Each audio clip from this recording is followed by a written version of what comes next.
세월호 참사가 발생한 지 오늘로써 꼭 1년이 됐습니다. 박근혜 대통령이 오늘 팽목항을 방문했는데요. 이외에도 세월호 1주기를 맞아서 정치권 움직임이 아주 분주했습니다. 이완구 총리도 분향소에 찾아갔는데 면박을 당했다, 이런 얘기들이 지금 흘러나오고 있습니다. 자세한 이야기를 지금부터 짚어드리겠습니다. 동정미 팀장. 네. 자, 일단 오늘 있었던 이야기들 중에 박근혜 대통령 방문 소식이 가장 궁금합니다. 네, 박근혜 대통령 과연 세월호 1주기에 어디를 갈 것이냐, 가서 어떤 얘기를 할 것이냐가 초미의 관심사였습니다. 그동안 작년 한 해 그 세월호 1년 동안 박근혜 대통령이 상당히 많은 곤혹을 치렀기 때문에 어디를 갈 것이냐, 청와대 출입 기자들에게도 어디를 갈지 오늘 새벽까지도 보안에 붙일 정도로 상당히 고민을 거듭한 끝에 진도 팽목항을 오늘 낮 12시경 방문을 했습니다. 예. 지금 이주영 전 해양수산부 장관, 당시 세월호 참사 때 같이 일했던 분이고, 이제 유기준 해양수산부 장관과 함께 팽목항을 찾아서 지금 이제 실종자 9명의 사진을 일일이 살펴보면서 당시의 사연을 듣고 있는 장면들입니다. 그렇군요. 자, 박근혜 대통령 목소리도 한번 직접 들어봤으면 좋겠는데 어떤 말을 했는지 목소리를 한번 들어보시겠습니다. 아직도 사고 해역에는 9명의 실종자가 있습니다. 저는 이제 선체 인양을 진지하게 준비해야 한다고 생각합니다. 진상 규명과 관련해서는 국회에서 세월호 특별법이 제정되었고 곧 추가적인 조사가 진행될 것입니다. 자, 지금 화면 왼쪽에 위에 보면은 문전박대, 대통령이 문전박대를 당했다 이렇게 돼 있는데 실제 문전박대를 당했습니까? 박근혜 대통령과 청와대가 진도 팽목항에 가서 가장 만나고 싶어 했던 사람, 사실 세월호 유가족들입니다. 네. 어제도 청와대 관계자는 저와의 통화에서 유가족들을 꼭 만나고 싶어 한다 이렇게 얘기를 했지만 결국 만나지 못했습니다. 세월호 특별조사 진상규명위원회에 자신들의 요구가 받아들여지지 않는다고 해서 세월호 특별법 시행령을 폐기해달라고 요구했지만 박 대통령이 받아들이지 않자 오늘 분향소를 폐쇄해버렸습니다. 그래서 박 대통령 헌화나 분향을 하지 못했고 결국 가족들도 아무도 만나지 못한 채 실종자 가족들의 임시 숙소만 방문하고 돌아왔습니다. 그랬군요. 자, 천상철 차장. 다른 정치인들도 오늘 많이 팽목항을 방문했다 이렇게 뉴스가 나왔었는데 분위기가 어땠습니까? 오늘 가장 갑작스레 그 분향을 결정한 사람이 이완구 국무총리였습니다. 예. 원래 보통은 총리의 일정은 전날 공지하거나 아침 일찍 공지를 하게 돼 마련인데 네. 오늘은 안산 합동 분향소에 간다는 공지를 굉장히 늦게 줬습니다. 그래서 저희가 생중계가 따라가지 못했을 정도로 급박하게 문자를 받고 갔는데 네. 늦었습니다. 근데 어쨌든 간에 이완구 총리가 여기 가서 분향을 하고 싶어 했지만 유가족이 반대를 하는 바람에 들어가지 못했습니다. 결국 유가족들한테는 환영받지 못했던 손님이 되겠습니다. 네. 그 분향소를 방문하려고 했더니 주위에서 배지 떼라, 고성이 터져 나오고 집에 가라, 이런 그 항의가 많아서 집에 가라. 곤욕을 많이 치렀다고 합니다. 예. 어쨌든 간에 거기서 나름 설득을 해보려고 했지만 워낙 그 유가족들의 그 반감이 거세서 결국은 발길을 돌릴 수밖에 없었습니다. 또 대정부 질문이 10시로 잡혀 있었기 때문에 오래 있을 수가 없어서 네. 분향을 하지 못한 채 발길을 돌렸습니다. 자, 일단 정치인들이 가서 어떤 모습이었는지 그 장면을 보신 다음에 이야기를 또 이어가겠습니다.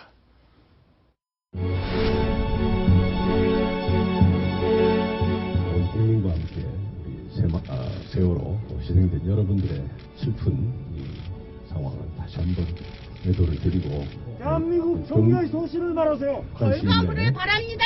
결론이 나올 수 있도록 하겠습니다. 최선을 다하는 걸 바라는 게 아닙니다. 네. 울고 싶을 때도 울지 못하는 게 총리 자리고 웃고 싶을 때도 웃지 못하는 게 총리 자리입니다. 법과 절차를 생략한 채 우리가 그냥 돌아가세요. 이 분양을 하는 부분에 대해서는 받아들일 수가 없습니다. 1년 내내 똑같은 얘기만 듣고 있는데 비키라고! 지우라고 애들 답답해! 국무총리는 개인적인 생각을 말씀할 수 없음을 여러분 이해해 주시고 정권 얼마 안 남았어, 한국. 왜?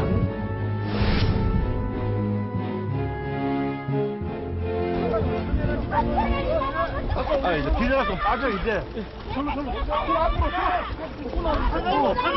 차가운 건데요. 차가운 건 저기, 여기 내냐고. 차가운 건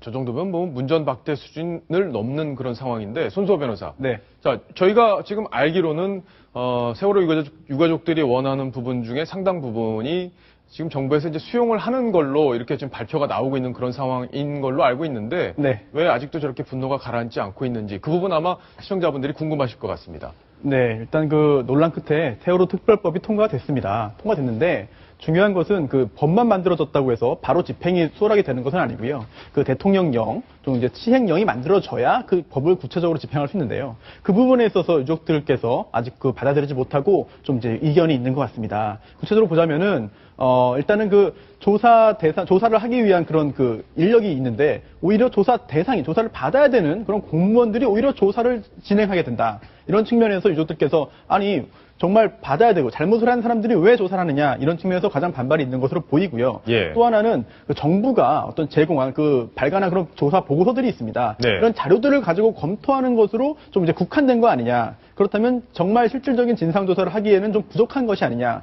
특별법의 취지가 몰각되고 오히려 시행령으로서 법의 취지를 좁히는 거 아니냐. 이런 불만이 많이 제기되고 있고요. 그렇기 때문에 이번에 시행령의 폐지를 요구하면서 국회의원이나 여러 정부 관료들의 그런 조문, 참배를 막은 것으로 그렇게 짐작이 됩니다. 아, 그렇군요. 예. 손수호 변호사께서 아주 잘 설명을 해주셨는데요. 지금 유가족들이 원래 세월호 특별법에는 다수의 민간인들을 많이 채용을 해가지고 제대로 공정하게 사안을 파헤치자라고 돼 있었거든요. 네. 근데 실제로 시행령에 가면은 대부분의 주요 직책을 공무원이 맡도록 해놨어요. 네. 그러니까 세월호 유가족 입장에서는 이거 제대로 과연 파헤친다고 하는 원래 법의 취지를 예. 갖출 수 있겠느냐 거기에 의구심을 갖게 된 거죠. 그래서 시행령 폐지를 요구하고 있는 거죠. 예. 천상철 차장. 네. 자, 일단 뭐 김무성 대표는 뭐 새누리당을 대표해서 간 거지만 이완구 총리는 요즘에 이제 여러 가지 이제 구설에 올라 있는 상황인데 갔을 때 어떤 저런 상황이 벌어질 걸로 예상을 못 했을까요? 아마 저런 것을 예상을 하고 깜짝 방문을 결정했는지는 모르겠습니다만 예. 어쨌든 간에 거기에도 유가족들이 있기 때문에 이완구 총리 요즘에 그 순환을 겪고 있는 이완구 총리의 조문을 결코 좋게 바라보지는 않았던 것 같습니다. 아마 네. 어제 미리 결정한다고 했었어도 무전박대를 당했을 것이고 오늘 갑자기 갔었어도 그 상황은 크게 달라지지 않았을 거라는 생각이 듭니다. 예. 저 작년에 정홍원 당시 국무총리가 유족들의 항의에 차 안에서 가만히 있는 모습 때문에 상당히 여론의 비난을 많이 받지 않았습니까? 저런 유족들 반대가 있더라도 일단 책임자들이 가서 뭔가 하려는 시도라는 모습을 보이는 것이 더 국민들의 마음을 사기에 좋을 것이다 이렇게 판단을 한 것으로 보입니다. 예, 그랬군요. 자, 여기 보면은 세월호 인양 촉구 결의안 이 설명이 쭉 돼 있는데 이게 오늘 국회에 통과됐죠? 네, 그렇습니다. 이게 제목이 이제 세월호 인양 촉구 결의안인데 네. 바닷속에 남아있는 9명의 실종자들을 끝까지 찾아내서 그 네. 품으로 돌려보내고 침몰 원인의 규명을 통해서 대형 재난재발방지의 사례로 남기기 위해 정부는 세월호의 온전한 선체를 인양해야 한다. 이런 내용의 촉구 결의안이 통과가 됐는데 재석 의원 165명 가운데 찬석 161명으로 이제 통과가 됐습니다.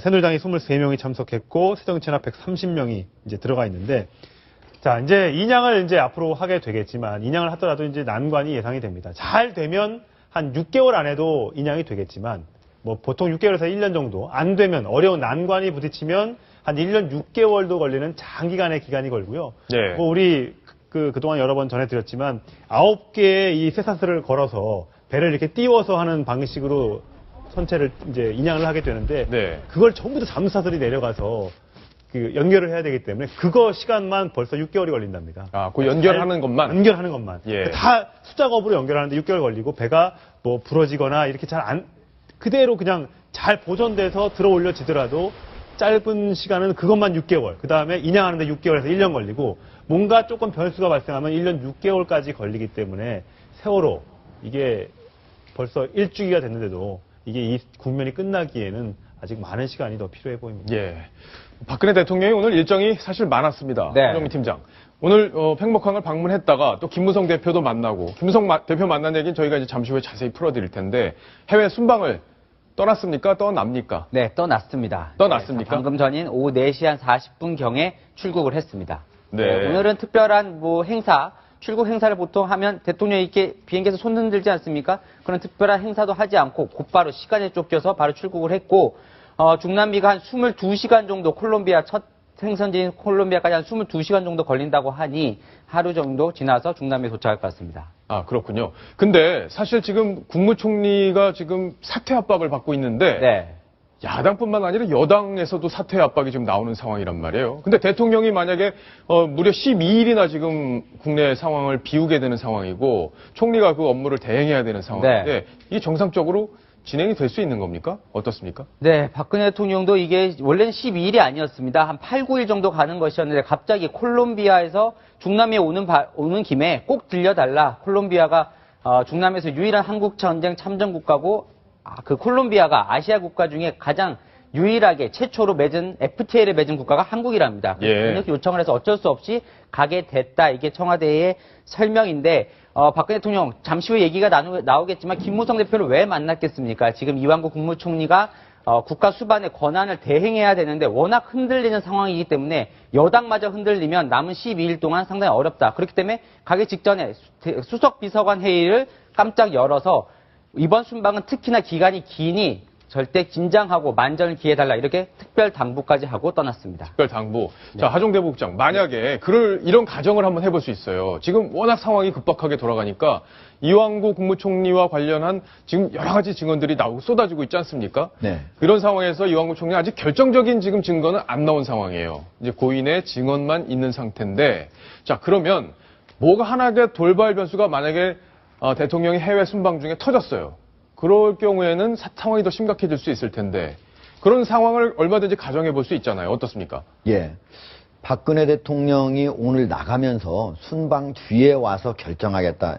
이 말은 어떻게 보면은 유보적인 태도거든요. 예. 지금까지 나온 증거로는 이완구 총리를 바로 물러나라고 하기도 좀 어렵고 그렇다고 지금 국민적인 여론 심지어 여당에서도 이완구 총리가 사퇴하는 게 좋겠다. 이런 상황까지 온 상황이기 때문에 박근혜 대통령은 상당히 지금 곤혹스러운 상황에서 해외에 출국하는 거거든요. 예. 그러면 4개국을 순방하는 사이가 무려 9박 12일 아닙니까?